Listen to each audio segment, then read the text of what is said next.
नमस्कार, next eyes Hindi के HOD अंक में आपका स्वागत है। आइए चर्चा करते हैं आज की पहली न्यूज के ऊपर। इस न्यूज को ऑल इंडिया रेडियो ने कवर किया था और ये मिसलेनियस सेक्शन की न्यूज है जो जीएस पेपर 1 के अंतर्गत शामिल होगी। न्यूज ये है कि मॉरिशस के सर्वोच्च नागरिक सम्मान grand commander of the order of the star और की ऑफ द इंडियन ओशन से सम्मानित होने वाले पहले भारतीय प्रधानमंत्री नरेंद्र मोदी बन गए हैं। याद रखिएगा, जब भी कोई पहली होती है तो यूपीएससी के पॉइंट ऑफ व्यू से इंपॉर्टेंट हो जाती है।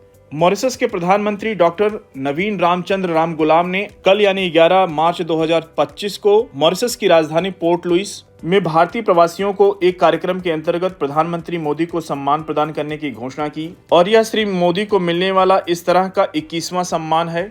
अब तक मोदी जी को ऐसा 20 सम्मान मिल चुका था, अब ये 21वां सम्मान होगा। प्रधानमंत्री मोदी ने भारतीय समुदाय को संबोधित करते हुए देश के सर्वोच्च नागरिक सम्मान से सम्मानित होने पर मॉरिशस के लोगों और सरकार को धन्यवाद दिया। उन्होंने कहा कि यह सिर्फ उनके लिए सम्मान नहीं है बल्कि भारत और मॉरिशस के बीच ऐतिहासिक संबंधों का सम्मान है। और श्री मोदी ने कहा कि दोनों देशों के बीच गहरे सांस्कृतिक संबंध प्रवासी भारतीयों की गर्मजोशी से स्पष्ट दिखाई देते हैं। इस बीच प्रधानमंत्री मोदी ने अपने समकक्ष मॉरिशस के प्रधानमंत्री नवीन राम गुलाम और उनकी पत्नी वीना राम गुलाम को ओसीआई कार्ड यानी overseas citizen of India card जारी करने की भी घोषणा की।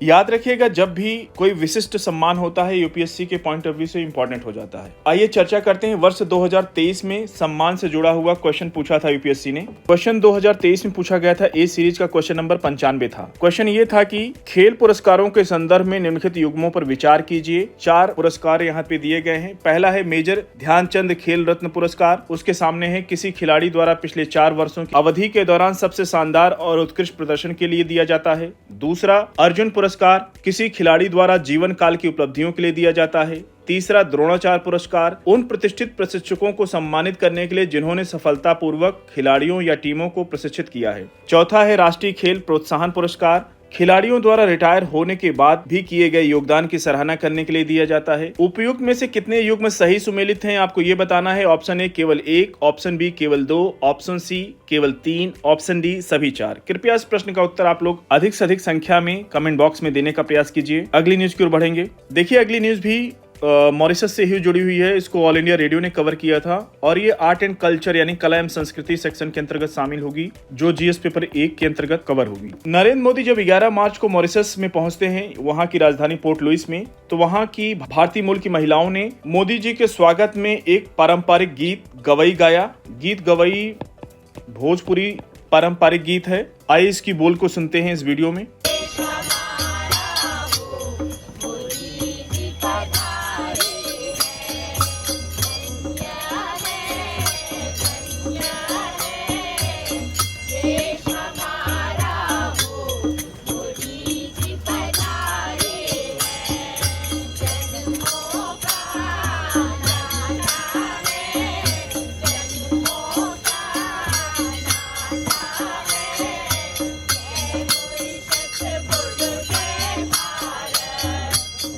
मॉरिशस में भोजपुरी बोलने वालों की संख्या करीब 32% के आसपास है और यहाँ भारतीय मूल की संख्या की बात करें तो 52% से लेकर 70% के बीच में यहाँ निवास करते हैं।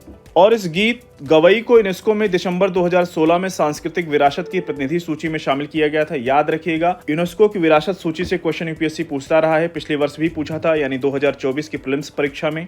करीब 190 वर्ष पहले जब भारत से एटलस नामक जहाज से 2 नवंबर 1834 को भारतीय मजदूरों को मॉरिशस लेकर पहुंचा एटलस जहाज, तो एटलस से जो मजदूर मॉरिशस पहुंचे थे उनमें 80% से अधिक बिहार से थे और वो भी जो भोजपुरी क्षेत्र से थे। इनको गिरगिटिया मजदूर कहा जाता था यानी समझौते के आधार पर लाए गए मजदूर। और इन्हें लाने का एक ही मकसद था, मॉरिशस को एक कृषि प्रधान देश के रूप में विकसित करना था। अंग्रेजों ने 1834 से 1924 के बीच कई बार भारतीय मजदूरों को भारत से मॉरिशस ले गए। अगली न्यूज की ओर बढ़ेंगे। इस न्यूज को भी ऑल इंडिया रेडियो ने कवर किया था और ये इकोनॉमी सेक्शन की न्यूज है जो जीएस पेपर 3 के अंतर्गत शामिल होगी। न्यूज ये है कि मॉर्गन स्टैनली की एक रिपोर्ट के अनुसार वैश्विक व्यापार तनाव के बावजूद आर्थिक विकास के मामले में भारत एशिया में सबसे मजबूत देश बनकर उभरा है। भारत एशिया में वैश्विक व्यापार तनाव के बावजूद इकोनॉमिक ग्रोथ यानी आर्थिक वृद्धि की दृष्टि से सबसे मजबूत देश है। मॉर्गन स्टैनली की एक रिपोर्ट के अनुसार अन्य अर्थव्यवस्थाओं से बेहतर प्रदर्शन करने में भारत का सर्विस एक्सपोर्ट यानी सेवा निर्यात और एक्सपोर्ट पर कम निर्भरता यानी यहाँ के इंडिया में खुदी कंजम्पशन काफी अधिक है और सहायक सरकारी नीतियां प्रमुख कारक हैं जो आज मजबूत ग्रोथ के रूप में विकसित हो रहा है एशिया में भारत। उसके पीछे ये सब फैक्टर बताए, ये कारक के रूप में उभरा।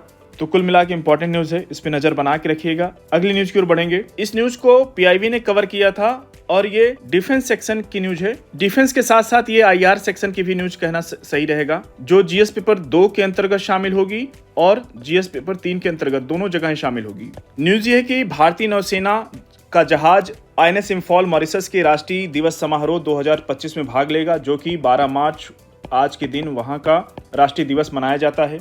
आईएनएस इंफॉल मॉरिशस की राजधानी पोर्ट लुइस में बंदरगाह पर पहली बार पहुंचेगा और यह पोत 12 मार्च 2025 को उनके 97वें मॉरिशस के राष्ट्रीय दिवस समारोह में भाग लेगा। आईएनएस इंफॉल की यात्रा मॉरिशस के राष्ट्रीय दिवस समारोह में भाग लेने वाले भारतीय युद्धपोतों एवं विमानों की परंपरा के अनुरूप है। जहाज चैम्प्स डे मार्च में राष्ट्रीय दिवस परेड में फ्लाई पास्ट के लिए एक मार्चिंग टुकड़ी यानी नौसेना बैंड और हेलीकॉप्टर को तैनात करेगा। भारत के माननीय प्रधानमंत्री नरेंद्र मोदी भी इस समारोह में मुख्य अतिथि हैं। आइए इसकी इमेज को दिखाते हैं। ये है आपका आईएनएस इंफॉल। याद रखिएगा, जब भी कोई डिफेंस इक्विपमेंट चर्चा में होता है तो यूपीएससी के पॉइंट ऑफ व्यू से इंपॉर्टेंट हो जाता है। अगली न्यूज की ओर बढ़ेंगे। इस न्यूज को ऑल इंडिया रेडियो ने कवर किया था और ये पॉलिटी सेक्शन के अंतर्गत ये न्यूज शामिल होगी, जो जीएस पेपर 2 के अंतर्गत आएगी। न्यूज ये है कि रेलवे संशोधन विधेयक 2024 पारित हुआ है राज्यसभा से अभी और रेलवे अमेंडमेंट बिल राज्यसभा में ये जो पास हुआ है और जो कि पिछले वर्ष दिसंबर 2024 में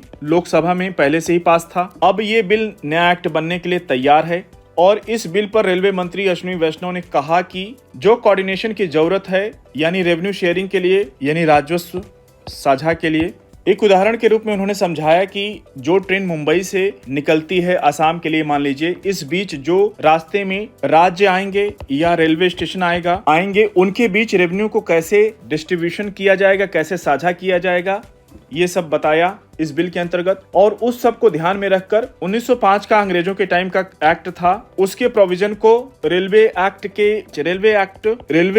1989 में मर्ज कर दिया गया है। अब ये नया बिल बनकर तैयार हुआ है, इसलिए संशोधन का नाम इसको दिया गया है। और 1989 में रेलवे का एक नया एक्ट आया। उस वक्त यदि 1905 के एक्ट को इसमें मर्ज कर दिया जाता, यानी शामिल कर दिया जाता, तो ठीक रहता, लेकिन उस दौरान नहीं किया गया है। लेकिन अब ये हुआ। अब 1905 के रेलवे बोर्ड एक्ट के सभी प्रोविजंस को, यानी प्रावधान को 1989 के एक्ट में लाकर एक सिंप्लीफिकेशन का एक प्रयास है, यानी एक सरलीकरण का प्रयास है।